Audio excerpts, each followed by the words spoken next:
반갑습니다. 잘 지내셨어요? 네.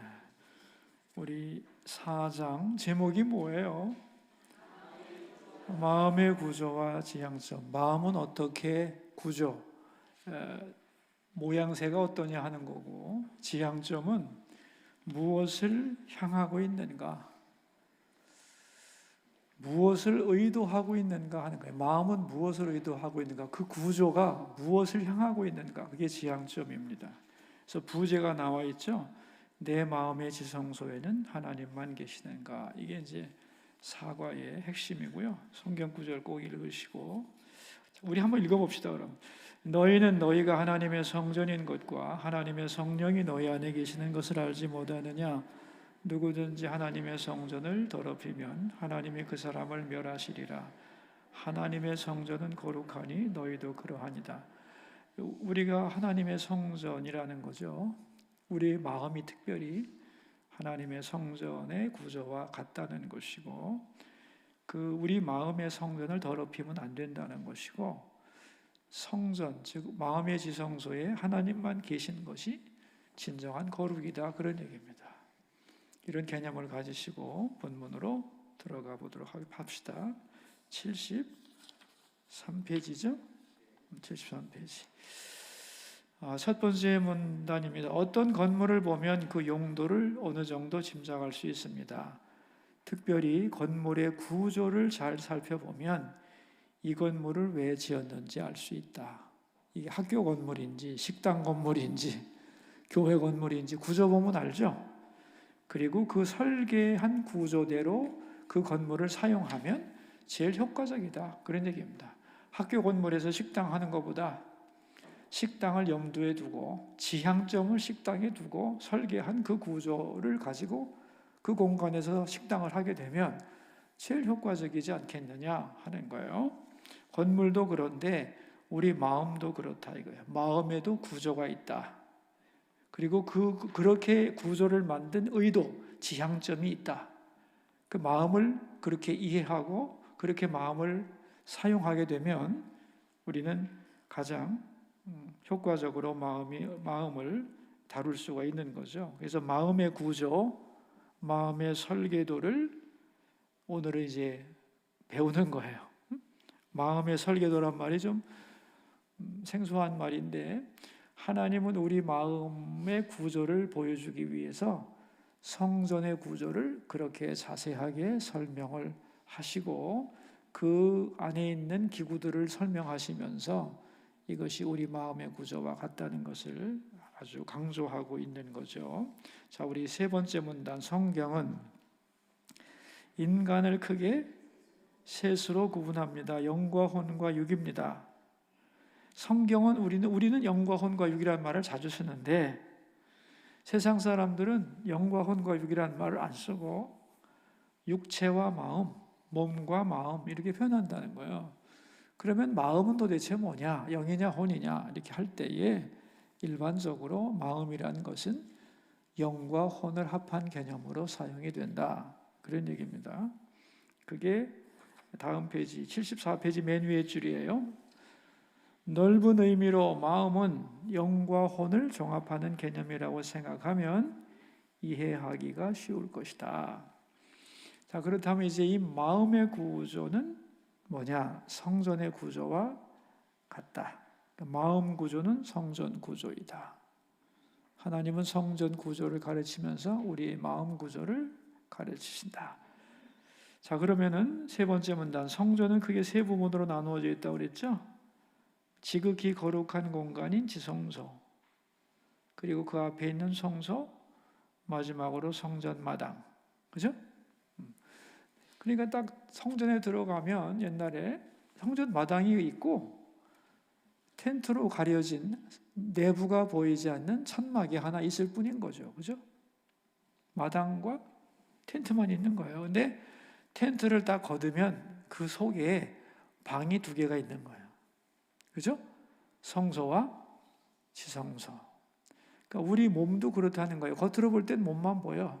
근데 그 속에 뭐가 있냐? 안 보이는 마음이 있는데 마음을 까보면 방이 두 개다, 그런 얘기입니다. 이해하시겠어요? 네. 그래서 이제 가장 깊은 방을 지성소라고 하는데, 성전에서 우리로 말하자면 우리의 그것이 영이다, 영. 그 다음에 성소는 우리의 혼이다. 육체는 육체고, 그런 얘기죠. 그런데 재미있는 것은 74페이지 마지막 문단 보면 헬라 사람들도 인간의 마음이 두 개라고 생각을 했다, 그런 얘기예요. 그래서 여기 마가복음 12장 30절에 내 마음을 다하고 목숨을 다하고 뜻을 다하고 힘을 다하여, 이게 이제 우리는 뭐 어떤 의미인가 잘 모르는데 헬라어로 보면 정확하게 이해가 되게 돼 있고, 그 마가복음 12장 30절을 75페이지에 그림으로 제가 그려놨어요. 여러분 저 그림을 보시면 맨 밑에 작은 원이 있고 카르디아하고 한국말로 심장, 마음 이렇게 나죠, 그죠? 요 카르디아가 우리의 이 디아노이와 이거 두 개, 이 그림 전체가 뭐냐면 마음이야, 마음. 마음이란 무엇인가 하고 전체 그림을 그린 거고, 맨 밑에 카르디아 작은 원은 영이고 위에 큰 원은 혼이다, 그런 얘기예요. 이해되셨죠? 예? 그런데 헬라 사람들은 얼마나 디테일한지 지금 우리가 용어를 굉장히 정확히 쓰지만 헬라 사람들보다 더 정확하게 쓰지는 않아요. 헬라 철학이 왜 이렇게 발달했는가를 보면 용어가 기가 막히게 세분화되어 있어요. 예를 들면 우리는 사랑 그러면은 사랑 그러면 사랑이잖아. 근데 그 사람들은 아가페, 그죠? 또 뭐 있지? 에로스, 형제사랑, 필로스, 그죠? 다 다르잖아요. 그 다음에 다 달라요. 사랑만 해도 벌써 단어가 수도 없이 많아요. 그래서 철학을 그렇게 했던 거예요. 근데 마음을 가리키는 용어가 대표적으로 4가지가 나와요. 그게 카르디아, 푸시케, 디아노이아, 이스쿠스라는 거예요. 근데 그것도 위치가 다 달라. 그래서 여러분 밑에서부터 보면은 카르디아가 마음이고, 그 작은 원과 큰 원을 이어주는 그 통로가 이름이 푸시케인데 이게 목숨이야. 목숨으로 번역을 한 거예요, 번역을. 그 다음에 혼을 디아노이아라고 하는 것이고, 이걸 뜻으로 우리는 번역한 거고, 맨 위에가 이스쿠스, 힘. 그래서 맨 밑에부터 마음을 다하고, 그 다음에 목숨을 다하고, 뜻을 다하고, 힘을 다하여. 이해되세요? 그러니까 마음을 다하고, 목숨을 다하고, 뜻을 다하고, 힘을 다하여. 이건 무슨 소리냐면 쉽게 말하면 온 마음을 다하여, 이런 얘기입니다. 온 마음을 다하여.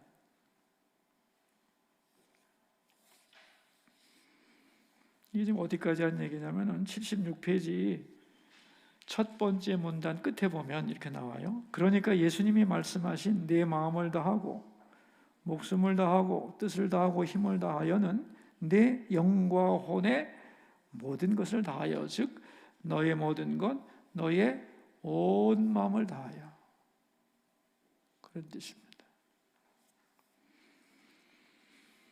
자, 이제는 성소와 지성소의 관계를 또 그림으로 그려놨습니다. 이게 77페이지의 그림인데 여러 번 얘기했기 때문에 이해를 잘 하실 거라고 생각해요. 이 그림 전체는 마음이다, 그렇죠? 마음의 도면이고, 지성소는 영이고 성소는 혼이다. 이해됐죠? 네. 근데 지성소에는 뭐만 있어야 돼요? 법궤. 법궤는 하나님의 말씀이며 하나님 임재의 상징, 그런 얘기고, 성소에는 3가지 분향단과 떡상과 등대가 들어 있는 것이다, 그런 얘기입니다. 자, 우리 78페이지로 가서 지성소는 맨 위에 줄 지성소는 앞서 말한 큰 원과 작은 원 중 작은 원이고 영과 혼 중에서는 영에 해당합니다. 그렇다면 우리 마음의 지성소에는, 마음의 지성소란 말이 왜 나왔냐면 우리의 마음 구조가 성전의 구조와 같기 때문에 성전의 지성소에 법궤만 들었듯이 우리 마음의 지성소에도 하나님만 계셔야 한다. 그런 얘기죠. 따라서 마음의 지성소는 내가 가장 사랑하는 것, 내가 정말 최고라고 믿는 것이 무엇인지를 결정하는 곳입니다. 첫째 문단 마지막 두 줄이에요. 내 마음 전체를 무엇으로 채울 것인가를 마음의 지성소 곧 영이 결정합니다.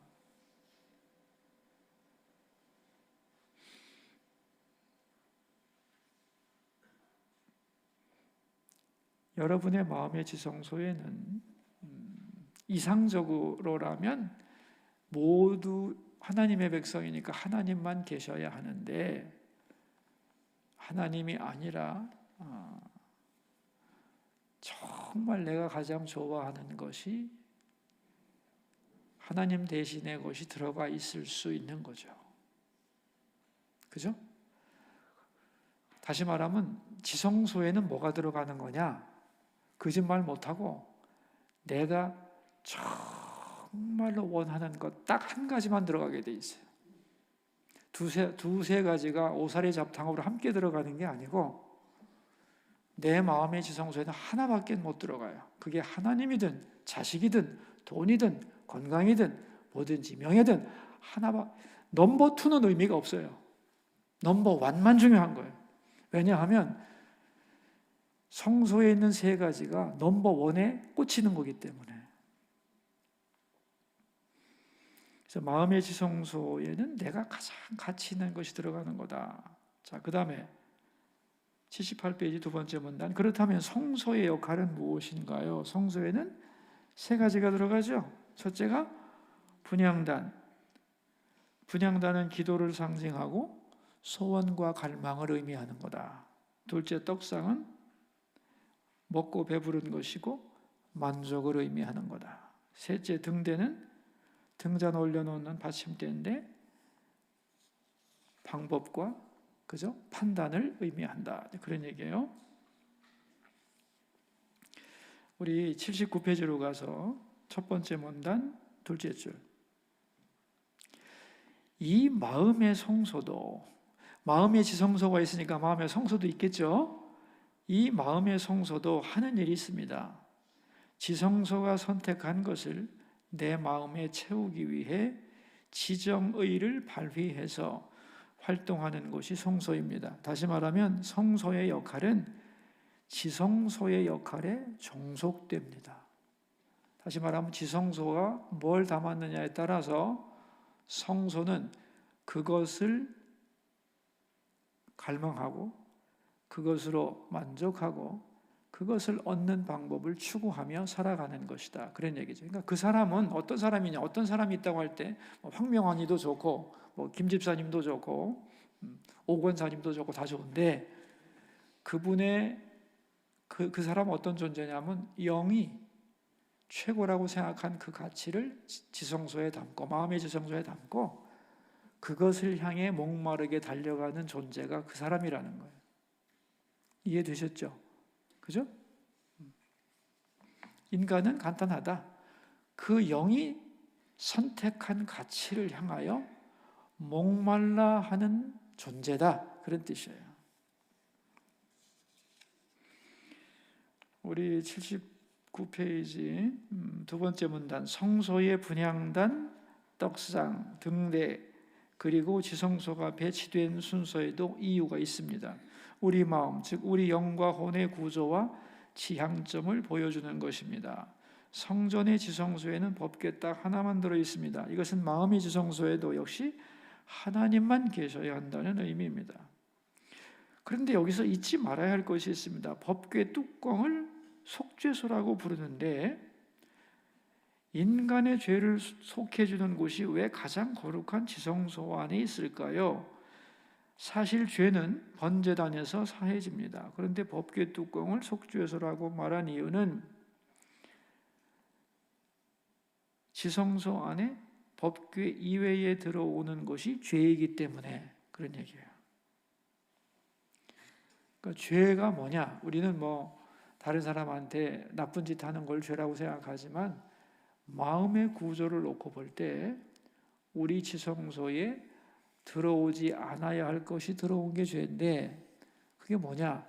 하나님만 들어와야 할 곳에 이거저것이 다 들어온다. 그게 죄다. 그게 거룩하지 않은 것이다. 그런 뜻이에요.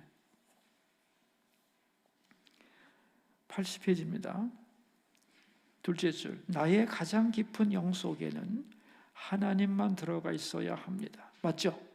네? 그 밑에 줄. 그런데 하나님만 계셔야 할 우리 마음의 지성소에 내가 하나님보다 소중히 여기는 다른 여러 가지가 들어갈 수 있습니다. 때로는 자녀, 물질, 권력입니다. 그게 모든 하나님 대신 지성소에 들어오면 죄가 됩니다. 성전을 더럽히는 것이다. 그런 얘기죠.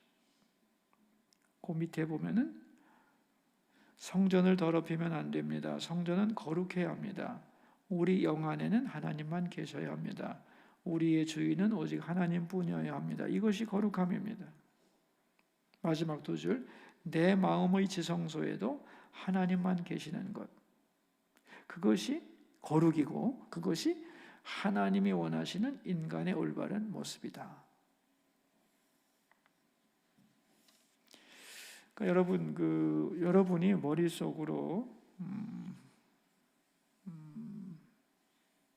자기 마음을 이렇게 그려볼 수 있다면, 그리고 이 성전의 구조, 지성소와 성소의 개념을 이렇게 그려볼 수 있다는 것은 굉장히 놀라운 수준입니다. 여러분 주변에서 마음을 여러분같이 이해하고 있는 사람이 있나 한번 찾아보세요. 단언컨대 없을 겁니다. 마음의 구조를 이해한다는 게 얼마나 중요한 것인지. 우리가 특별히 이제 이런 말을 하죠. 왜 영과 혼과 육 그럴 때 혼의 기능이 지정의라고 하는 말은 들어보셨나요? 지정의, 그죠? 근데 성소에 들어있는 세 가지가 지정의를 대표하는 거잖아요. 그게 어디 나오냐면 81페이지에 나오는 얘기가 바로 그런 얘기입니다. 마음의, 맨 위에 줄, 마음의 성소, 즉 성소가 하는 일은 뭘까요? 즉 혼이 하는 일이 뭐냐? 세 가지를 한다는 거예요. 분향단은 기도를 상징하는데 이것은 소원과 갈망을 뜻한다고 했습니다. 이것은 지정의로 말하면 뭐예요? 의지. 그죠? 의지. 지정의 할 때 의고, 떡상은 먹고 배부른 것이요 만족을 의미합니다. 이것은 감정, 정에 해당하는 것이고, 등대는 지다, 분별과 판단을 말합니다. 그러니까 혼의 세 가지 기능이 지정의인데 성소에 들어있는 세 가지 기구와 일치한다는 거예요. 81페이지 가운데 문단, 자 같이 한번 읽어요. 내 영에 하나님이 계실 때 내 혼은 하나님을 갈망하고 하나님으로 만족하고 하나님의 뜻을 찾고 분별하고 알아낸다는 것입니다. 이렇게 혼은 영에게 종속되어 활동합니다. 그러니까 영이 결정한 것을 얻기 위해 혼이 작동되는 것입니다. 그래서 성전의 구조를 이해하면 우리 영과 혼의 관계를 정확하게 알 수 있습니다. 지성소에는 하나만 들어가야 되는데 문제는 이제 모든 것, 내가 가장 좋아하는 것이 들어갈 수 있기 때문에 이제 복잡해지는 것이고, 그게 다음 페이지의 이야기입니다. 맨 위에 줄, 나는 돈이 세상에서 가장 귀하다고 생각한다면, 이게 입으로 말하는 것일 수도 있고 입으로는 그렇게 말 안 할 수도 있어요. 입으로는 하나님이라고 말하지만 정말 좋아하는 것이 자식일 수도 있는 거예요. 그럴 때는 그의 영 안에, 지성소 안에 자식이 들어가 버리는 거예요. 그러면 그게 죄인 거죠. 왜냐하면 하나님 아닌 다른 게 들어왔으니까 죄인 것인데, 문제는 내 영이 넘버원으로 선택한 것을 내 혼은 추구한다는 거 아니야. 자식이 잘 돼야만, 자식이 잘 되기를 갈망하고, 자식이 잘 돼야만 만족하고, 자식이 잘 되는 방법이 뭔가를 끊임없이 찾고, 그럼 그 사람은 영 속에 뭐가 들어왔다는 거예요? 네? 자녀가 들어가 있는 거죠. 이해되시죠? 권력에 들어간 사람은 권력을 갈망하고 권력으로 만족하고 권력을 얻기 위한 방법이 뭔지를 눈을 부릅뜨고 찾고 권력을 위해서라면 물불을 가리지 않는 인간이 되는 거죠. 왜? 권력을 그 마음의 지성소에 담았기 때문에. 무엇을 담았든지 똑같다는 거예요. 그 구조가 그대로 이어진다는 거예요. 그게 이제 두 번째 82페이지 두 번째 문단이죠. 돈만이 아닙니다. 어떤 사람은 자녀가, 재물이, 명예가, 권력이, 지식과 학문이, 사람들의 인정이 마음의 지성소에 들어갑니다. 그러면 혼은 어떻게 될까요? 원리는 똑같습니다. 앉으나 서나 그것을 소원하고 갈망합니다.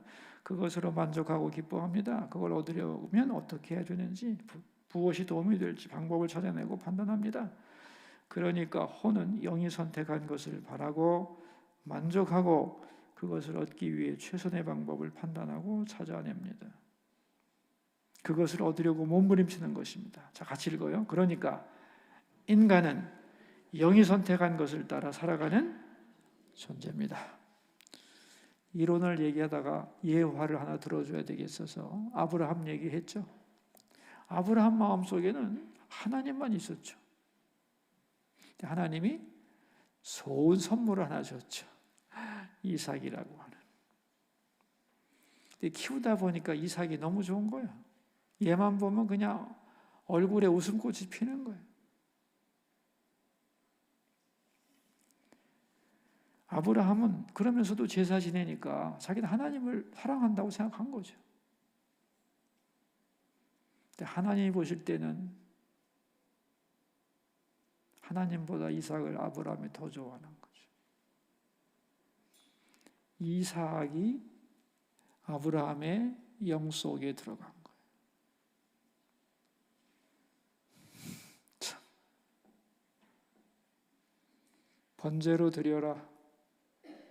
설명 안 합니다, 하나님은. 순종하고 나면 답을 알게 되기 때문에.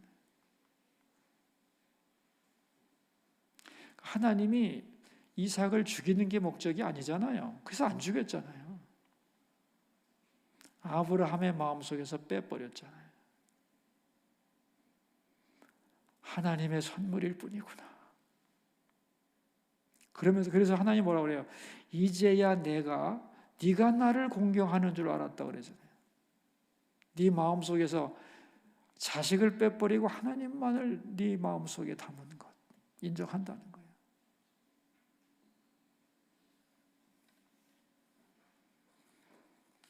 자, 그래서 우리 83페이지를 보시면 파란 글씨로 나와 있죠. 신앙은 뭐냐? 마음의 지성소에서 하나님 아닌 것을 빼내는 것이다.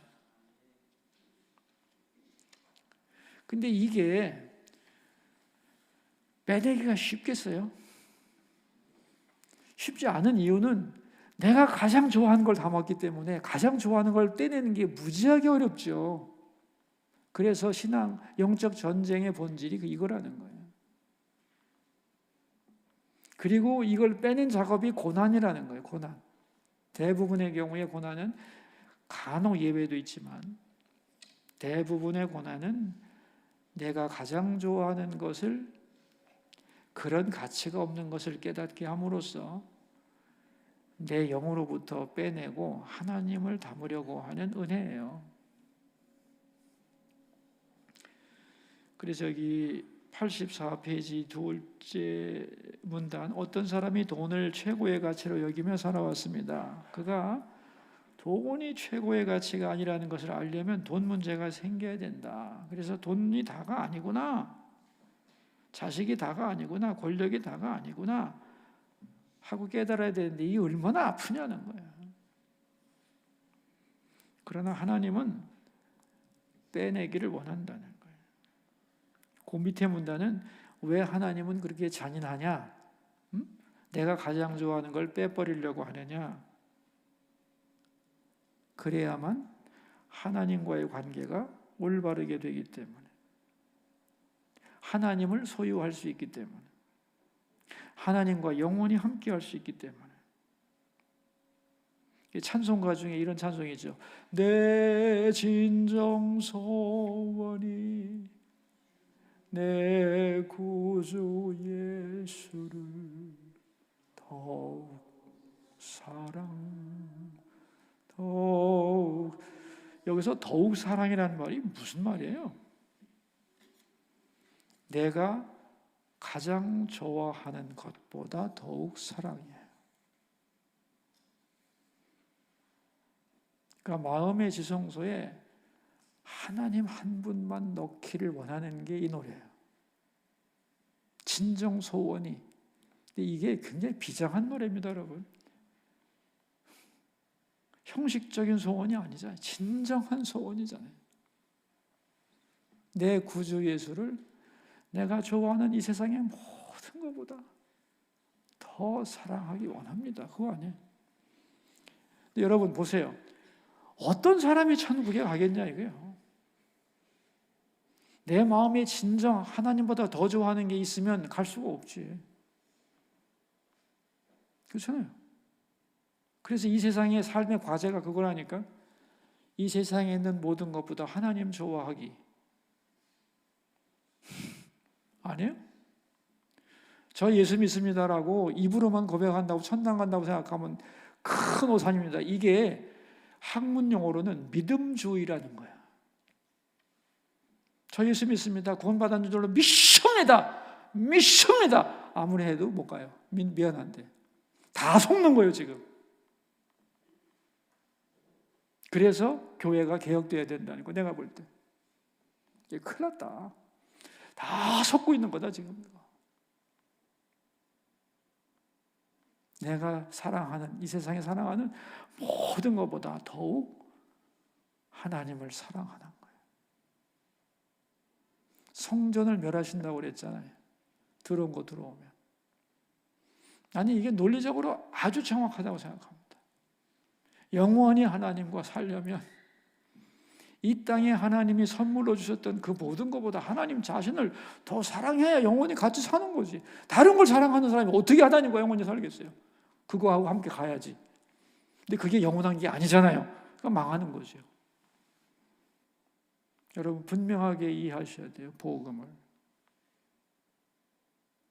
그리고 우리 속에 있는 그 하나님 아닌 것을 빼내는 방법이 십자가예요. 십자가에서 죽으면 되잖아요.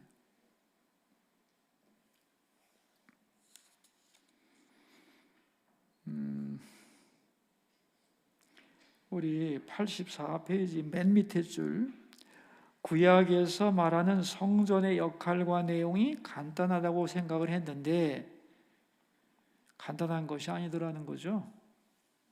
먼저 인간을 성전과 비교하고 성전의 구조를 통해 마음의 구조를 설명하고, 그래서 우리가 어떻게 살아가야 되는가, 우리 마음이 어떻게 되어야 되는가를 잘 보여주고 있는 것이 성전의 구조다, 그런 얘기죠. 그 다음, 그럼 나는 이제 하나님만 모셨어, 마음에. 다른 것이 없다고 할 때 그래도 하나님으로 불타지 않는 경우가 있다면, 그런 경우는 거의 없지만, 왜냐하면 하나님만 한 분만 모신다는 것 자체가 엄청난 투쟁을 통해서 이루어지는 거기 때문에 정말 모든 걸 다 내려놓고 하나님 한 분만을 꽉 잡게 되면은 굉장한 거기 자체가 이 파워죠. 근데 혹시라도 그런데도 왜 나는 하나님을 향해 뜨겁지 않을까에 대해서 질문한다면 이런 대답을 할 수 있다는 거예요. 그 마음속에 계신 하나님과 교제해야 된다는 거예요. 돈 벌 때도 난 돈이 제일 좋아라고 벌어지는 게 아니잖아요.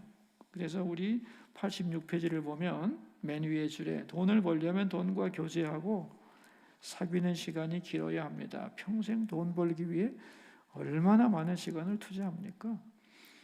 왜 돈 버는 시간은 아깝지가 않은데 말씀 읽고 기도하는 시간은 아까울까요? 피아노를 좋아하는 사람은 그것으로 성공하기 위해 하루 꼬박 연습합니다. 이면찬인가 뭐 있잖아요. 진짜 피아노 잘 치대. 이야, 더 연습하고 싶은데 못하게 해서 못하는 거 아니야? 그래서 이게 잘 치게 되는 거죠. 하나님도 더 느끼고 충만해지려면 하나님을 자꾸 생각하면 된다는 거예요.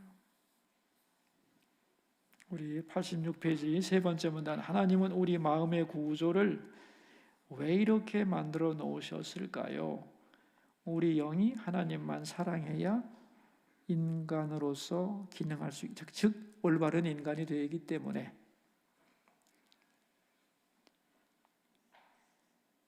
하나님이 우리 마음의 구조를 이렇게 만드신 이유는 하나님을 주시려고, 너 나하고 영원히 함께 하자 하고 만들어 놓은 시스템이에요.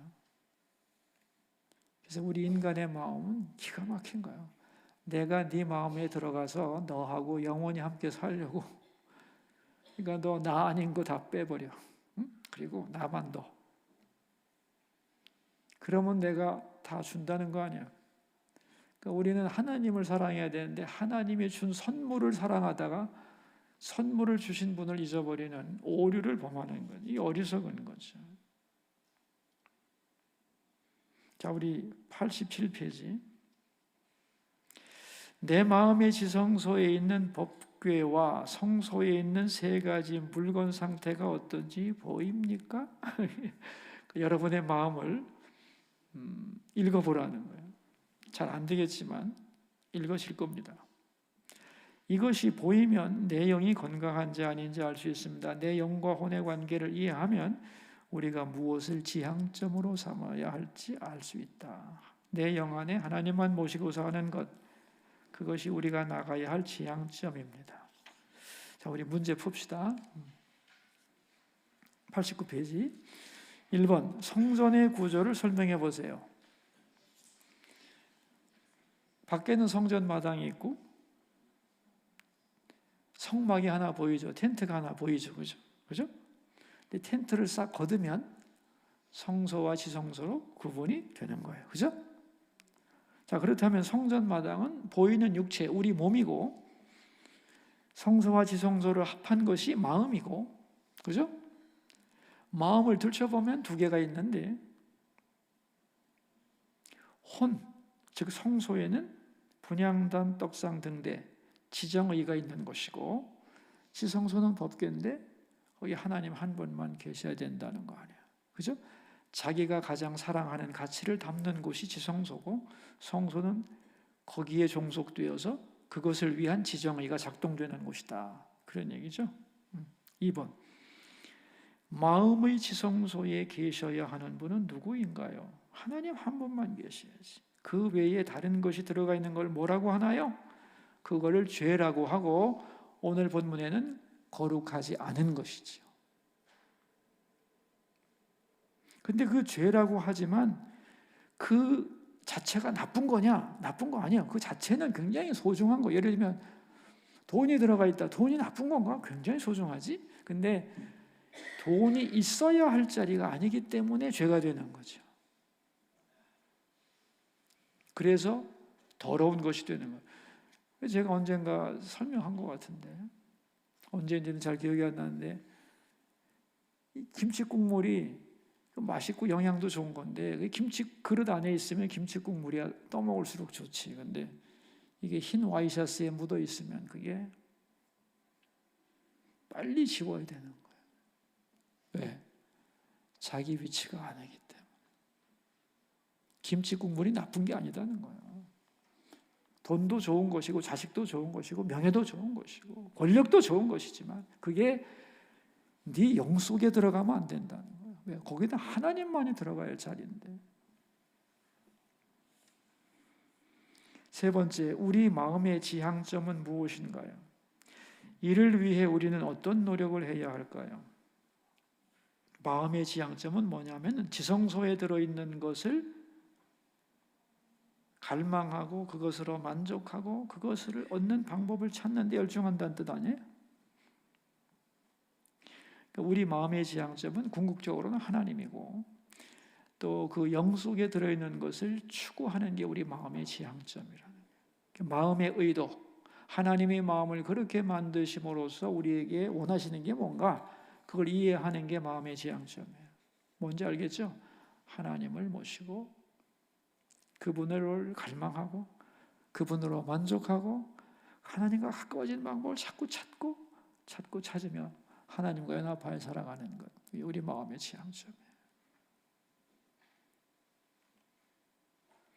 자꾸 이해가 좀 안 되시면 읽고 또 읽으세요. 또 이 설교도 들으시고. 왜냐하면 이게 너무너무 중요한 내용이기 때문에.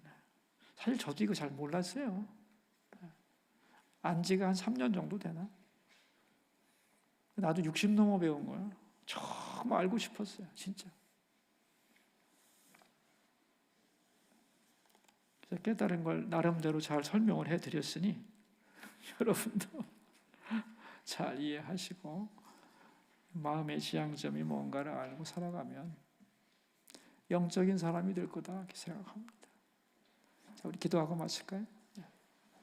고마우신 하나님, 오늘도 마음의 구조와 지향점에 대하여 말씀을 나누었습니다.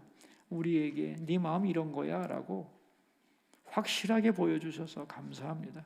세상 사람들이 마음이 뭔지를 모르고 살아갑니다.